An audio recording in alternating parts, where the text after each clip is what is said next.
Are you tired of hearing about mental health from a superficial view and want to hear about realistic views? Well, you've come to the right place. A space where healing is central but also normalized. Join hosts Danica and Myra as we engage in topics around mental health and keep it real while also giving you the work. Welcome to Black Women Healing Podcast. Hey y'all, we're back for another episode of Black Women Healing Podcast. And today we have a special guest. But before we get started, I'm going to kick us off with a discussion question. So today we're going to be talking about relationships. And this is a question that's been on my mind. So Danica, in thinking about your friendships and your friends who have entered into new relationships, have they ever changed in any type of way that now that they're in a new relationship where you're like, maybe I should say something, or they do something different that's not like them in this new relationship and you're like, what? Ooh, I mean, yeah. I'm trying to think of a specific example just because I think most people do kind of go through different changes or transitions in a relationship just because it's the change. Mm-hmm. But I'm trying to think of, I don't know. I ain't gonna lie, I try to stay out of people's relationship stuff because I understand it is its own thing. I haven't had anyone change to the point where I've needed to say something where it's impacted our relationship so badly. Mm-hmm. If someone of any of my friends who have gotten in a relationship after we've been friends though, our relationship ultimately has changed, if that makes sense. Mm-hmm. So you don't say anything? No. Okay. No, I don't say anything. And like, it hasn't been to the point where it's like, I can't be friends with this person or it's impacting my daily function or my daily life. So I kind of just let the changes come as they come. And, as long as my friend is not hurting themselves or being disrespected, then, sometimes I guess it's healthy change. I don't know. What about you? That's a hard question, girl. Yeah, because I've been in a lot of conversations with my friends because I'm the only one in a relationship. But I was telling my best friend that I noticed in the past when friends have been in relationships, what irritates me is when their partner consumes their whole world. So it's like if I ask to hang out and you got to bring your partner, or I ask to hang out and it's like you can't because you're going to be with your partner, or like when we're together, like that's all you talk about. Because my friends, they always clown me and they're like, you're that person that's like, Isaac is not your life. you will flat out say that, like you go places without him, like you don't care. And I'm like, yeah, because that's what matters to me. And so my best friend in particular was like, I think I'm gonna become that person in a relationship. And I was like, well, I don't know if this friendship is gonna last then. So we were just going back and forth of how can we find like a middle ground of where this person doesn't become your world, because our friendship's probably not gonna last. So ultimately she was like, actually, I'm not really that person. I was just thinking that I was, and we could figure it out. Now she is in a relationship. And so now I'm like, see, you're not that person like you thought you were. Like we literally just went on vacation. Like you weren't like consumed with him the whole time. So we're figuring it out. But that has been like a theme across all my friends. And my friends keep saying they think they are that person. I'm like, I can't be friends with that person. So figuring it out. Lee, what about you? I'm a mom, so it made me think about like my relationships with my friends changed so much more once I became a mom. Whereas like having a partner, like they're a whole adult, you can leave them be and like go do what you want to do when you want to do it.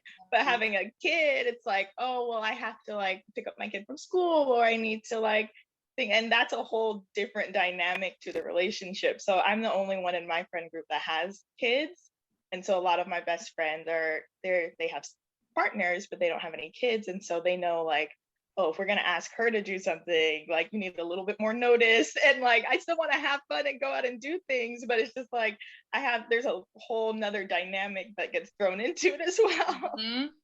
Mm-hmm. Ooh, yeah, that's a whole nother one with the kids. So it sounds like for you, Lee, with your relationship, you don't feel like that one really impacted your like relationships as much.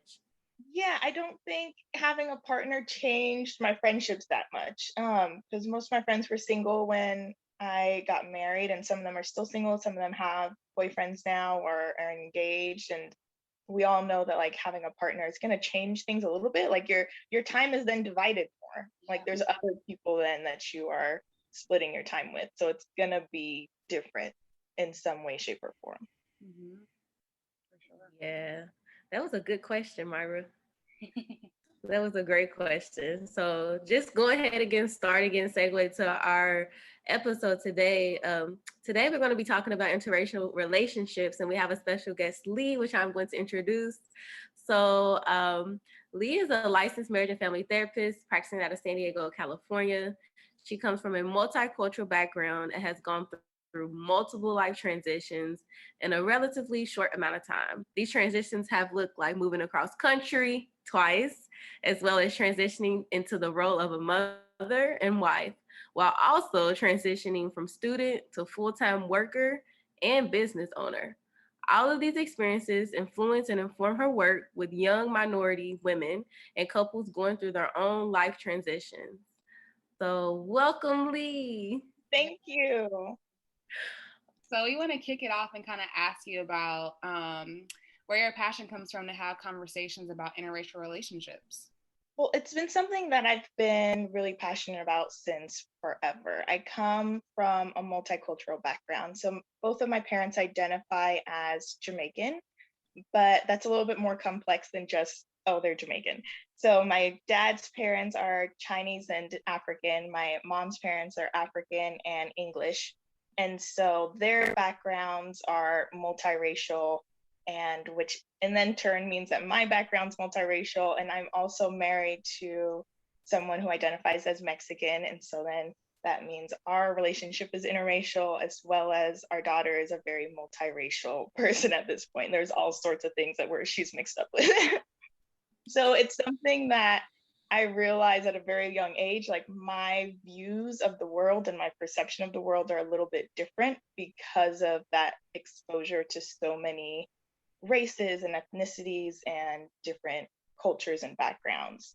And then I realized in my work as a therapist that couples coming from two different cultural backgrounds often have some unique challenges that have to be addressed in order to have a successful, healthy relationship.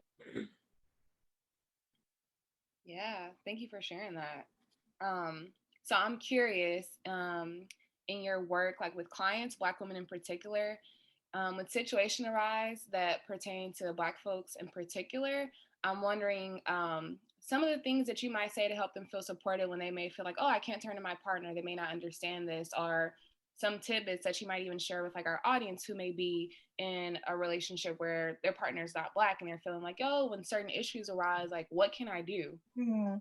Yeah, that's something that, especially with everything going on this past summer and all the racial injustices that people are starting to kind of wake up to, that has become a very common topic in my work with couples. So oftentimes it's Black women who find me that are married to either someone that's white or someone of really any other race. Because I know sometimes when we think of interracial, the automatic thought is Black and white couple.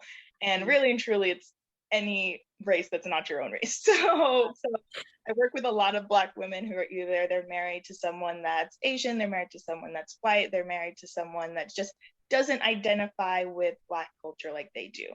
And so it becomes really a topic of, okay, can your partner be empathetic, and can they provide that support, and are they willing to learn and listen to your unique experience and take that in and be willing to stand up for you and advocate for you and show up in Black spaces in a different way, even though they may not identify in that way. It's really a hard topic to have. I mean, race is taboo in most households and they don't want to talk about it. And then there's, depending on the generation of couples or older couples, there's often this idea that like we married each other because we love each other. We don't look at race. Race is, it didn't matter in our decision to be a couple. And really and truly nowadays, like that's not realistic. Like you can't just ignore the fact that your partner is different than you. And I think going into it, knowing like, okay, especially coming into the therapy space, knowing like it's gonna be uncomfortable sometimes, but you have to be willing to sit in that uncomfort and just imagine how uncomfortable your partner might feel if they feel like their identity, their culture isn't being respected or recognized in the relationship. And how can you change that. It has to be a non-judgmental space in your relationship to really discuss like, hey, like there's these things going on in the world that are affecting me in a way that they're not affecting you. And can you support me through that versus just trying to brush it under the rug and say like that doesn't happen in our household, so we don't have to talk about it. Does that make sense? Yeah, I hear a lot about just standing in uncomfortability and having a partner who's okay with doing that with you because of the uncomfortability that we feel as Black women. So I appreciate you touching on that. Yeah. And also this thing of like, you have to approach it. You have to confront it. And well, it sounds like that is the suggestion from you, is that confronting it is better than just like acting like it doesn't exist, right? There has to be that willingness to learn and to be open to something different. I think that's one of the biggest characteristics of successful interracial relationships is an openness. Like you have to be open to something different than what you're used to, which is probably the whole reason you got into an interracial relationship, because you were open to dating people that didn't look like you. And then you end up in this place where that has to be true throughout the relationship. It can't just be like, oh, you know, I don't care what you look like, but I'm open to learning new things about you, learning new things about your background, especially when it comes to marriage. Like you have a new family that's going to be practicing different traditions and practicing different practices maybe than you, and being open to participating and being a part of something that's new ultimately. Yes. Yes. And this next question, I think this is really important. So basically, you know, when you're in these interracial relationships, would you say that it's more difficult to kind of stay in tune with your cultural identities? And when I say identities, right, I'm talking about our cultural identities. I'm talking about like everything, right? Not just like our ethnic backgrounds and races. So what do you think about that, Lee? Yeah, I think there's the chance that you get so wrapped up in your partner and the relationship that you lose some parts of yourself. And I think that's an experience that really anybody in any relationship feels at times, where it's like, oh, I got so wrapped up in my relationship, I'm not hanging out with my friends as much anymore, or I'm not doing the things that I used to do. And it takes more work in a relationship to recognize that and to then say, like, I am going to make a conscious effort to stay in touch with my identity and make the conscious effort to say, like, these are things that are important to me. And I always say there's so much work you can do before you're even in a relationship to make sure this is true in once you do start dating someone. Like making sure that you realize what are the things that are most important to me about my identity. Like, is it being independent? Is it my culture? Is it practicing certain traditions? Is it, what are the things that are non-negotiable ultimately? What are the things I'm not willing to change about myself once I'm in a relationship? So that when you are in that position where there's things that are being ultimately chosen one over the other, you're able to say, like, this is something that I'm not willing to let go of, or I'm not willing to compromise on, so that you're able to stay in touch with that aspect, and letting your partner know that, so they know, like, this is something that I'm going to have to get used to ultimately. Like, this is something that I'm going to have to either participate in with you, or I'm going to have to be open to you doing in your own time. And knowing those things beforehand prevents a lot of issues down the line. If you don't realize it's a problem until after it's happened 2, 3, 4 times, and you're like, oh, they never let me go do this or practice this thing, and then it becomes a point of tension, versus going in knowing my partner is going to be supportive of this.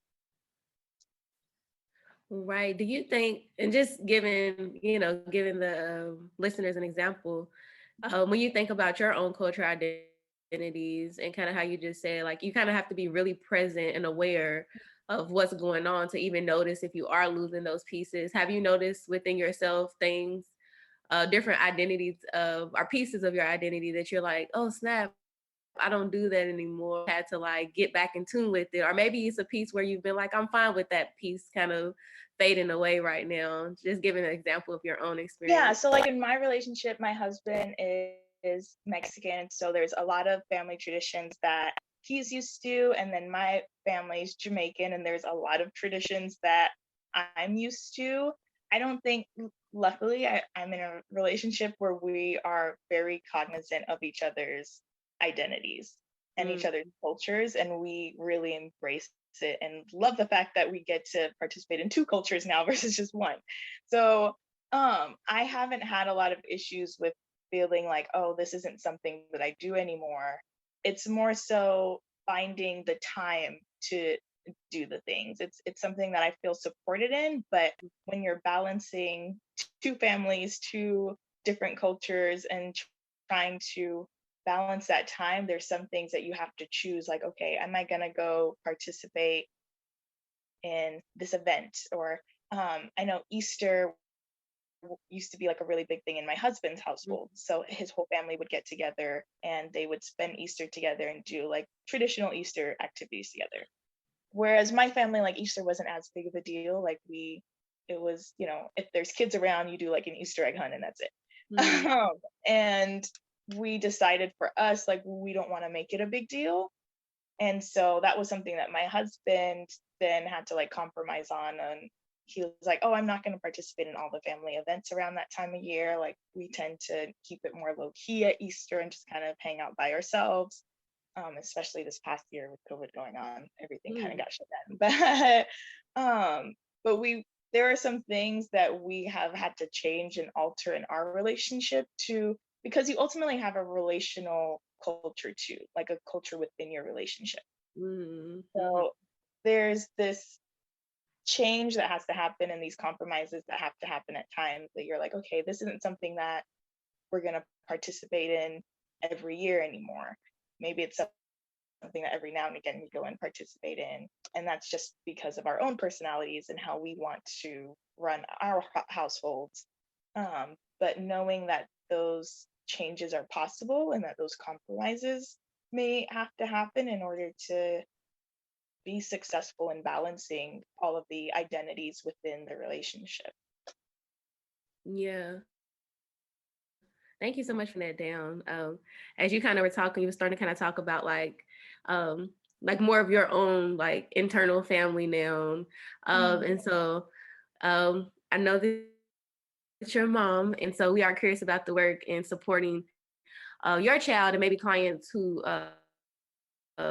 need support, ensuring that their children understand these various pieces of their cultural backgrounds. Like, how do you all do that? Yeah, kids, it's funny because kids is often the reason that interracial relationships recognize like, oh, yeah, there's our relationship that now we're interacting with. Because when you're just you and your partner, it's really easy to, oh, we just do things a certain way because we're both adults and we do as we please. And then grandbabies come into the picture, and then now you have grandparents on both sides who practice two different cultures that have expectations of, oh, we want to do this with our grandbaby, or share this part of our culture with them, or do certain things. And then it becomes kind of like a battle of like whose side of the family is going to get more attention. I know in our household, my family lives in a different place than my husband's family. And so at first, when I was pregnant, it was just like, okay, everybody wants to see us, and that's fine. We'll do Thanksgiving at one family, Christmas at another. But then now that there's a kid involved, then everybody's like, okay, well, we want to see the kid at Christmas. Everybody does. So how can we be in two places at once? And how are we going to compromise things? So we end up having Christmas like 3 days in a row with all the different families. But I know for a lot of couples, they just really don't think about it until kids are in the picture. And then you realize like we have to raise a multiracial child, which is different from being of one cultural background. I think the biggest thing for us, and something that were kind of values of ours in our own childhood, was we value being proud of our background and being proud of our culture. And so I grew up in a household where I was reminded every day that I'm Jamaican. like there was no way of forgetting that. Like, you are going to be proud of where you come from. You're going to know your history. You're going to make sure that you are living in a way that aligns with that cultural background and values. And my husband, the same way, he grew up being proud to be Mexican and proud of the family traditions and beliefs that he had. And so now we're trying to instill that in our daughter, but we're both doing it for two different cultures. So when we ask her, like, hey, what are you?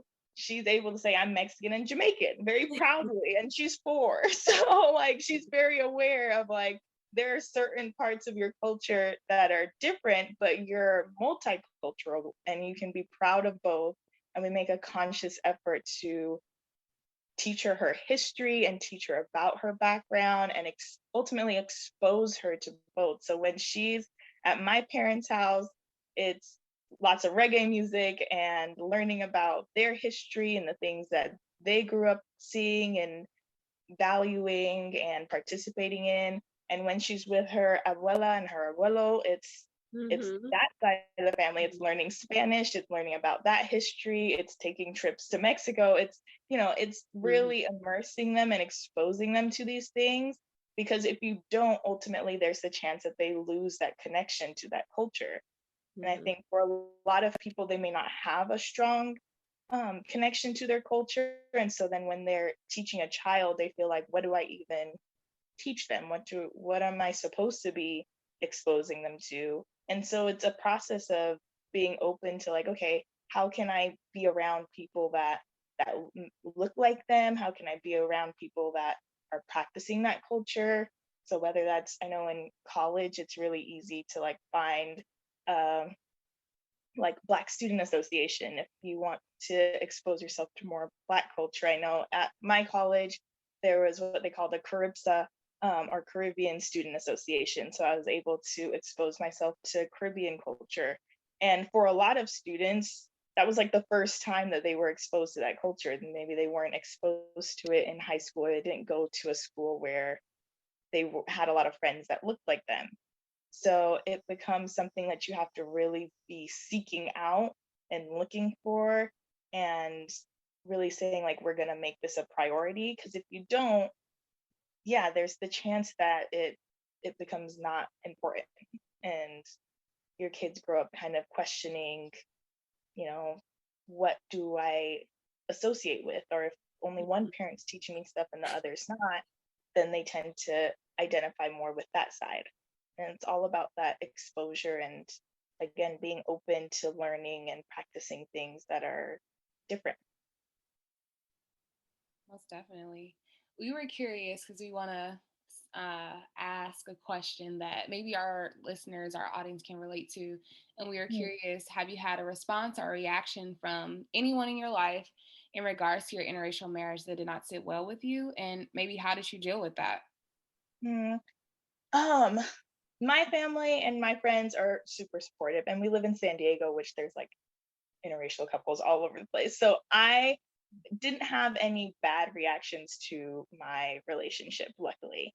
But prior to being married, when I was actually in college, I had someone, it was a group of Black women that I was hanging out with, and one of them made a comment about how she didn't believe in interracial marriage. And she thought it was like watering down Black culture. And it like took me aback. I was kind of in that moment, I don't think I said anything because I was just so shocked that I was like, you realize like you're saying that to someone that's interracial and is very in touch with work culture for that matter. And so it was kind of, I felt hurt by that. And I rarely speak to this person anymore. But I think if I had been educated enough at that moment and felt comfortable talking to her, I would have really wanted to talk about the fact that that is not something, having your culture watered down, as she said, is not something that happens because of the other person you're in a relationship with. It oftentimes has to do with the fact that you as a person are not in touch with your culture, which that's a completely separate issue. Like, you can be married to whoever, but if you're not in touch with your culture, you aren't going to share that, and you're not going to teach that and pass it down. So being in an interracial relationship, it requires another level of awareness of who you are and who your partner is, and being willing to really learn and immerse yourself in not just what you practice, but what they practice, so that you can continue passing down that culture and making it a important aspect of your kid's life, or an important aspect of just your relationship, whether you decide to have kids or not. It's all about how you treat your culture. And if you're going to respect it and practice it and be proud about it, then you're not going to let it get watered down. You're not going to let that happen. So I think it was kind of an ignorant comment in that moment. But I think when you are in an interracial relationship that's healthy and you feel connected and involved with your partner and their culture, it's a beautiful thing. And ultimately your children get exposed to more and become more open to people that look different than them and act different than them. And I know being of an Asian and Black background, I know I feel really connected to Asian Americans and have really exposed myself to that side of my culture as well, to make sure that I'm in touch with it and it's something that I'm still practicing and involved with. And yeah, it just comes down to your level of comfort and your level of openness and your willingness to learn and continue learning forever, ultimately. Yeah. Thank you for being open about that.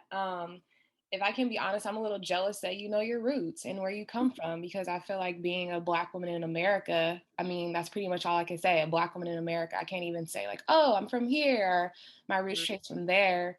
And the point of you valuing the pieces of you and making sure that your kids understand that, I feel like it's so powerful. So her comment was ignorant, because it's up to you to stay connected to your roots. So I'm appreciating all that you just said, because it's really important. Yeah, and that's something that, again, it's that openness to learning and exposing yourself. And as kids, we're not able to necessarily pick up a book and read about our history, especially because school's not teaching us very much about our history as Black women. But ultimately, once we get older and we're able to say like, I want to know more, and I'm going to strive to make that a part of who I am, versus saying like, I'm not very connected to it and I'm just going to let it stay that way. Like, if we make the conscious effort to say, I'm going to be in touch with my identity, I'm going to be in touch with my past, whatever I have to do to make that happen. I know this saying from Clark Atlanta. My brother went to Clark Atlanta University. It's find a way or make one. So if you're not able to find the history readily available in school or wherever, make it happen. Like, really connect yourself and do the research and surround yourself with people. And ultimately, Black people, we create our own culture right here in America. If we may not be connected to our ancestral history, but we're able to, we have amazing culture. like Black culture is our culture. And whether it's our music or the way we dance or what we eat, all of that is a part of our culture, and it's an important aspect of who we are ultimately. Yes, I appreciate that. Yeah, that was such a good question. So today on our episode, we talked about a lot of different perspectives on interracial relationships. And so at the end of our episodes, we like to give a takeaway, something that our listeners can use, maybe even if not use, just anything that you want folks to be able to take away from this episode. So what would you say, Lee? I would say that if you want to be in an interracial relationship, or you are in an interracial relationship, that the biggest thing you can do is check in with your partner and check in with yourself about what is important to my identity, and finding out from your partner what's important to your identity that maybe I'm not aware of, or I'm not I haven't been open to in the past? What's something that we can incorporate from our culture into our relationship? And if there's kids involved, what's something that is non-negotiable when it comes to passing down that culture? And really checking in and seeing how can I be there for you to support you in your identity. All right. So I really enjoyed this episode just because I think it is an important topic, and I think it's one that we don't talk about a lot. And I know for sure in specifics with myself, I don't talk about a lot just because thinking of people around me in my life, I don't know a lot of folks in interracial relationships. And growing up in my family, it wasn't a lot of interracial relationships either. So it's something that, I just feel like it was very interesting to hear her perspective. And also just giving, I should have gave Lee her flowers when she was on here, but like Lee is popping, y'all. Like I went to grad school with her, and that's actually where she met her husband. And just to see her like, really out here being able to discuss such an important topic and living out her truth, I think is absolutely beautiful. I'm super proud of her. Myra, what are your reflections on today's episode?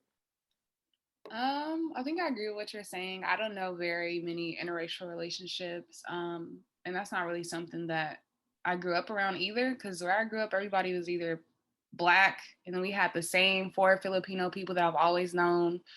And then we had a few Mexican people. And that wasn't really, I guess we had interracial, I guess when we kind of did, but I never really looked at it that way because we were so enmeshed with each other, because I literally grew up with the same people, like elementary school, middle school, high school. We all knew each other. People in the neighborhood, we all knew each other. So I guess I never really thought about it now that I'm thinking about it. So something I feel like I see more here in San Diego, because there's so many different types of people here, but something I never really thought of. But I kind of want to segue from there into what I've been watching lately. There's this show, well, so I guess it's like a documentary, In Our Mother's Garden on Netflix. I'm really enjoying that. I highly suggest y'all watch it. And it talks about, different roots of Black women. So tracing back to their great grandparents, their grandmas, telling stories down to them and their mothers, and what was important for their family. So we have one lady, she's all about her altar. She's really big into Creole culture. So, Creole culture, they are really big into, honoring their ancestors, never letting their name die out. And then there's this other lady, she's into like jewelry making. So I think that was really cool to see, just because I always think about like, what is Black culture? Like, what do we have? Because I think about, the food, the dance, but I want to go much deeper than that. I feel like there's more that we just are not made aware of. So I think for me watching that, it gave a little bit more to it, because it's like, yeah, I get we have rhythm, we dance, yeah, we have good food, we have music, but I feel like there's more that we're just not talking about. So that made me feel a little good, because I've been thinking about that a lot lately. Like, what do we have? So I highly suggest watching that. What's it called again? In Our Mother's Garden. It's on Netflix. It has a really pretty pink picture. So yes. Am I gonna cry?